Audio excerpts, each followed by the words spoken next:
तो अपने जो बेजी राधेश्याम जी और डॉक्टर पांडे आए थे, उनको उन्होंने यही हम लोग को बताया कि सीजन परिवर्तन के समय हम लोग को क्या खाना चाहिए, ताकि उस सीजन परिवर्तन का जो शरीर के ऊपर असर होता है वो नहीं होगा। सिद्धांत में त्रिदोष का एक वर्णन आया है। वायु पित्त कफ जब हमारे शरीर को धारण करते हैं तो इन्हें धातु कहा गया है। ये त्रिधातु के नाम से प्रसिद्ध हैं। रविवार को अमहर्ष स्ट्रीट स्थित श्री विशुद्धानंद सरस्वती मारवाड़ी हॉस्पिटल में आयुर्वेद कार्यशाला का आयोजन किया गया। यह कार्यशाला ऋतु परिवर्तन के समय होने वाले बीमारियों से बचने और आयुर्वेद की मदद से निदान पाने के बारे में था। कार्यक्रम में सर्वप्रथम वैद्य राधेश्याम श्रीवास्तव के हाथों दीप प्रज्वलित किया गया और इसके बाद गणेश वंदना रिया सिंह ने की। मुख्य वक्ता व विशिष्ट आयुर्वेदाचार्य वैद्य राधेश्याम को शांति दास ने दुपट्टा और फूल का गुलदस्ता देकर सम्मानित किया।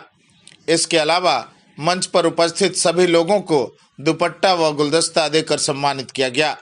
इस मौके पर विशिष्ट आयुर्वेदाचार्य वैद्य राधेश्याम श्रीवास्तव और वैद्य अमित कुमार पांडे भी उपस्थित रहे। मंच पर गायत्री अग्रवाल, रश्मि अग्रवाल, श्री विशुद्धानंद सरस्वती मारवाड़ी अस्पताल के सचिव ओम प्रकाश रुइया, सह सचिव संजय तोदी, हॉस्पिटल के प्रबंधक सुरेश कुमार शर्मा उपस्थित थे।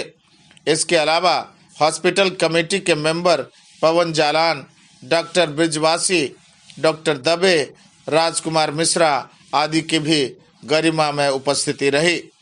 हॉस्पिटल से डाइटिशियन शांति दास ने भी अपने विचार रखे और लोगों को संयमित जीवन जीने की प्रेरणा दी। अगर किसी को ऐसा लगता है कि डायबिटीज़ में ज़्यादातर मैं अपना बात कर रही हूँ कि हम डाइट चार्ट देते हैं तो उसमें डायबिटीज़ पेशेंट को बोलते हैं कि आप चावल मत खाइए, आप दोनों टाइम रोटी खाइए, ठीक है। तो रोटी में हम रोटी का बात बोल देते हैं, लेकिन ये नहीं बताते कि रोटी की कौन से आटे का यूज़ करना चाहिए। तो डायबिटीज़ में भी ज्वार, रागी, ये आटा बहुत ज़्यादा असरदार है। कार्यशाला में सैकड़ों लोगों की उपस्थिति रही। विशिष्ट आयुर्वेदाचार्य वैद्य राधेश्याम श्रीवास्तव के विचार से लोग काफी प्रभावित हुए। उन्होंने भारतीय चिकित्सा पद्धति आयुर्वेद के रोग निदान की क्षमता के बारे में विस्तार से प्रकाश डाला। वैद्य राधेश्याम श्रीवास्तव ने बताया कि आयुर्वेद सिद्धांत के त्रिदोषों में वात, पित्त और कफ आते हैं। जब हम शरीर धारण करते हैं उसे धातु कहा गया है और यह त्रिधातु के नाम से प्रसिद्ध है। साम्य अवस्था में होने पर ये हमारे शरीर को स्वस्थ रखते हैं और असाम्य होने से शरीर में विकृति होती है और विभिन्न तरह के रोग उत्पन्न होते हैं। ऋतुएं हमारी सबसे बड़ी चिकित्सक हैं। एक ऋतु 2 महीने की होती है।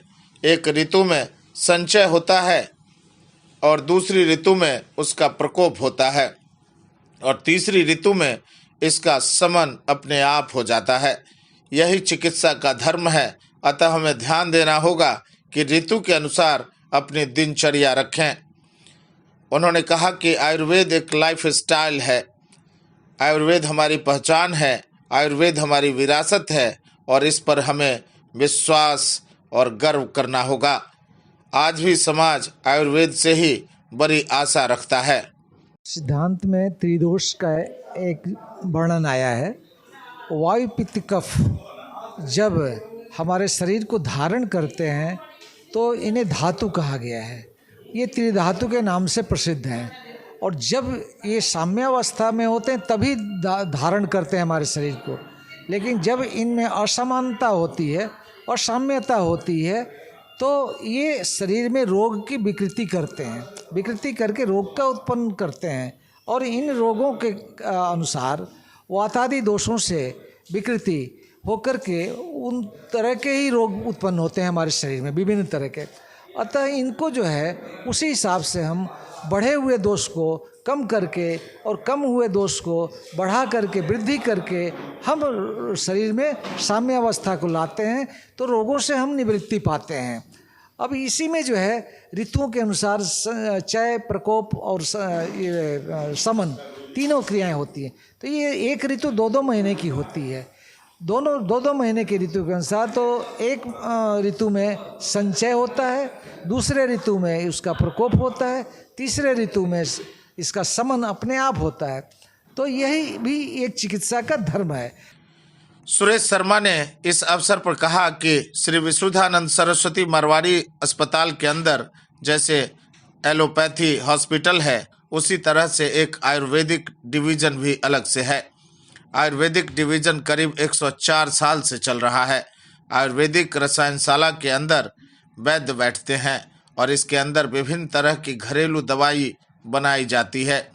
यहाँ के वैद्य जड़ी बूटी इकट्ठा कर दवाइयाँ बनाते हैं और कुछ हम लोग बाहर से भी लाते हैं। च्यवनप्राश और अश्वगंधा जैसी दवाइयाँ यहीं बनाई जाती है। कुछ दिनों से आयुर्वेदिक डिपार्टमेंट कमज़ोर हो गया था, लेकिन इस सेमिनार के जरिए इस काम को आगे बढ़ाना है। इस सेमिनार में हम लोगों ने इसी बात पर जोर दिया है कि जो ऋतु परिवर्तन होता है उसमें क्या खाना चाहिए, जिससे कि असर सीजन चेंज का अपने शरीर पर न पड़े। ये जो अपना हॉस्पिटल है श्री विशुद्धानंद सरस्वती मारवाड़ी हॉस्पिटल, इसके अंदर में अपने जैसे एलोपैथी हॉस्पिटल है उसी तरह से एक आयुर्वेदिक डिवीज़न अलग से है। उस आयुर्वेदिक डिवीज़न का भी करीब 104 साल से चल रहा है आयुर्वेदिक रसायनशाला। इसके अंदर में वैद्य बैठते हैं और विभिन्न तरह की जो घरेलू दवाइयाँ होती है वो सारी बनाई जाती है। तो कुछ दवाइयाँ तो हम लोग के यहाँ पर बनती है, कुछ हम लोग बाहर से लेकर के आते हैं। सारी जड़ी बूटी वगैरह इकट्ठा करके यहाँ पर वैद्य हम लोग के जो है बनाते हैं। च्यवनप्राश, सीतोपलादी और अश्वगंधा ये सब सारे बनते हैं। कुछ दिनों से ये डिपार्टमेंट थोड़ा सा हम लोग का हो सकता है कि थोड़ा कमज़ोर हो गया था, तो हम लोग की इच्छा थी कि इस सेमिनार के थ्रू हम लोग इस डिपार्टमेंट को आगे बढ़ाएंगे। और इस सेमिनार में यही बताया गया था कि जो ऋतु परिवर्तन होती है या फिर जब सीजन चेंज होता है तो सीजन चेंज होने से पहले क्या करना चाहिए, जिसके कारण कि अपने शरीर में कोई उस सीजन चेंज का कोई असर नहीं गिरे। तो अपने जो वैद्य जी राधेश्याम जी और डॉक्टर पांडे आए थे, उनको उन्होंने यही हम लोग को बताया कि सीजन परिवर्तन के समय हम लोग को क्या खाना चाहिए ताकि उस सीजन परिवर्तन का जो शरीर के ऊपर असर होता है वो नहीं होगा। वैद्य राधेश्याम श्रीवास्तव और अमित कुमार पांडे ने भी बताया कि ऋतु परिवर्तन के पहले क्या क्या परहेज करना चाहिए। इस मौके पर रश्मि अग्रवाल ने कहा कि आज की आयुर्वेद कार्यशाला हम सब लोगों के अथक प्रयास का नतीजा है। मैं राधेश्याम जी श्रीवास्तव के आयोजन में 1996 से इस अभियान से जुड़ी थी, तब से मैं इससे जुड़ी हुई हूँ। आयुर्वेद का कोई जोड़ नहीं है, इसको ज़्यादा से ज़्यादा लोगों तक पहुँचाएं। आज शहरों में ज़्यादा बीमारियाँ फैल रही है। आज के युवाओं को जड़ी बूटियों के बारे में पता होना चाहिए। मैं लोगों से आग्रह करती हूँ कि वे आयुर्वेद से जुड़ें। SVS में आयुर्वेद कार्यशाला हो रही है, जो कि हम लोगों के सबके अथक प्रयास से हुई है। और हम जो यहाँ पे बोल रहे हैं, हमारा ये आयुर्वेद से 30 साल पुराना इसका हमारा संपर्क है। जो कि मेरे बच्चे छोटे थे उस समय उनको रोज़ खांसी सर्दी होती थी, तो उसके लिए हमको बड़ी परेशानी होती थी। तो मैंने देखा महिला परिषद में एक कक्षा होने वाली थी आयुर्वेद की, तो उसमें मैंने ज्वाइन किया। वैद्य जी राधेश्याम श्रीवास्तव जी के नेतृत्व में हो रही थी वो, तो मुझे वो बहुत ही अच्छी लगी। वो उस दिन का दिन है 96 का, और आज है जो मैंने वो चीज़ अपनाई है उसका मुझे बहुत लाभ हुआ है। और लाभ इतना अच्छा हुआ है कि हमको बहुत तरह की जड़ी बूटियाँ, दवाइयाँ, इतनी चीज़ों की जो जानकारी नहीं हो सकती थी वो हुई। उसका हम लोग ने उपयोग किया, अपने परिवार ने उपयोग कराया, सब मैंने मित्रों को और सबको दिया, तो उससे उनको भी प्रचार प्रसार किया। तो अब हम लोग की क्या है कि कक्षाएं अब हम लोग की होती हैं, ऑनलाइन होती हैं, और हम लोग उसको सप्ताह में 1 दिन करते हैं। हर महीने के पहले बृहस्पतिवार को करते हैं। तो वो हम चाहते हैं कि बहुत सी महिलाएं सब इसको अपनाएं, जुड़ें। और सबसे ज़्यादा है, देखिए हम लोग बच्चों से करवा सकते हैं, अपने बुजुर्गों से करवा सकते हैं, लेकिन जो आज की ये युवा पीढ़ी है उसके लिए हम लोगों को बहुत ज़रूरी है कि अगर उनको प्रेरित करें। आप लोग के भी सुझाव हम लोग जरूर लेना चाहेंगे कि जिससे कि हम लोग क्या कर सकते हैं, जिससे कि युवा पीढ़ी भी हम लोग के संग जुड़े और अपने अनुभव से, हमारे जो अच्छे अच्छे अनुभव हुए हैं, जहाँ की डॉक्टरों का मैंने इलाज फेल हो चुका था, जहाँ पे लीवर सिरोसिस कह के उसको मना कर दिया था ऑपरेशन करने का, लेकिन वो हमने वैद्य जी के द्वारा और अपने सब उसके नेचुरल नुस्खे से किया। तो आज वो हमने जो 6 महीना बोला गया था कि वो नहीं रह सकती है, उनको हमने 22 साल तक हमारे साथ रखा। उनके सब जो भी नियम कानून थे वो करती थी, नेचुरोपैथी का, प्रकृति का। तो मैं कहूँगी कि ये जो नेचुरोपैथी, प्रकृति, आयुर्वेद है, इसका कोई भी जोड़ नहीं है। इस मौके पर गायत्री अग्रवाल ने कहा कि आयुर्वेद से जुड़े हुए मुझे 25 साल से ज्यादा हो गए हैं। तभी से मैं तन मन से जुड़ी हुई हूँ। जैसे धर्म मेरे जीवन से जुड़ा है, उसी तरह से आयुर्वेद भी मेरे जीवन का एक अंग है। मेरे गुरुजी की कृपा से किसी भी एलोपैथी दवा की घर में अभी तक एंट्री नहीं हुई है। आयुर्वेद से मैं जुड़े हुए मुझे 25 साल से ज़्यादा हो गए हैं, और तभी से मैं सीरियसली, रिलीजियसली, मतलब जैसे धर्म हमारा जीवन का अंग है, ऐसे आयुर्वेद मेरे जीवन का अंग है। इससे सांस लेना जरूरी है, मैं आयुर्वेद के बिना सांस भी नहीं ले सकती मैं। और इसके लाभ देख रही हूँ। देखिए, इसकी दया से, आयुर्वेद की दया से, हमारे गुरुजी की कृपा से, उनके निर्देशन में हम लोग दवाइयाँ बनाते हैं, लेते हैं। सीजनल जो आपने सुना ही होगा, तो उससे भगवान की दया से अभी तक कोई भी एलोपैथिक दवाई की एंट्री घर में नहीं हुई। मेरे पति के लिए भी और मेरे लिए भी यही सब चीज़ें ले लेके हम लोग अभी तक ठीक चल रहे हैं। और मेरा इसलिए यही बहुत प्रयास रहेगा कि समाज के सब लोग, घर के लोग, सब अड़ोस पड़ोस के लोग आयुर्वेद से जुड़े, सब लोग को लाभ हो। खाली हमें क्यों लाभ हो, बस लोगों को हमें थोड़ा समझाना है कि आयुर्वेद ही हमारी अपनी चीज़ है, एलोपैथी तो बाहर से आई है। आप जानते हैं पुराने समय में आयुर्वेद हमारा अपना था, यही हमारा है और यही रहेगा, यही हमको ठीक रखेगा।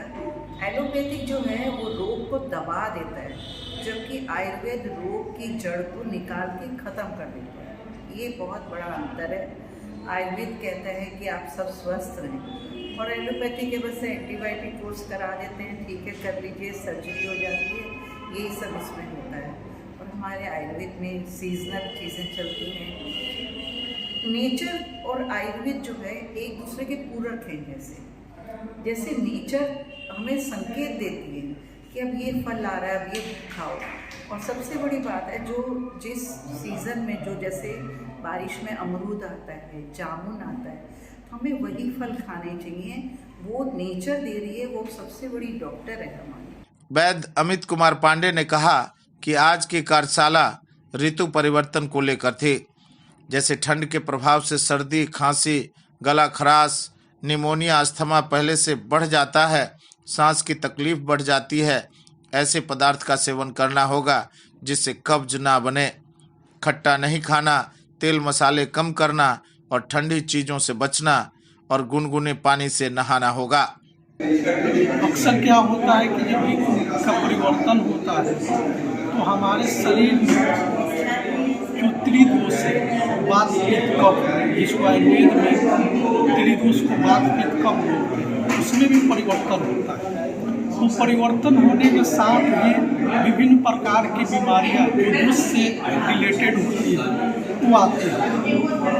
जैसे अभी बसंत ऋतु आने वाला है, बसंत ऋतु में कफ का प्रभाव होने से कफ से जुड़ी जो बीमारियाँ हैं, सर्दी, खांसी, गला खराश, कफज ज्वर, न्यूमोनिया, जिनको पहले से अस्थमा है वो और बढ़ जाता है, सांस का बीमारी, तो ये सब बीमारियाँ होती हैं। तो ये सब से बचने के लिए हमको कफ से बचना है, कफ का वृद्धि नहीं हो वो काम करना है।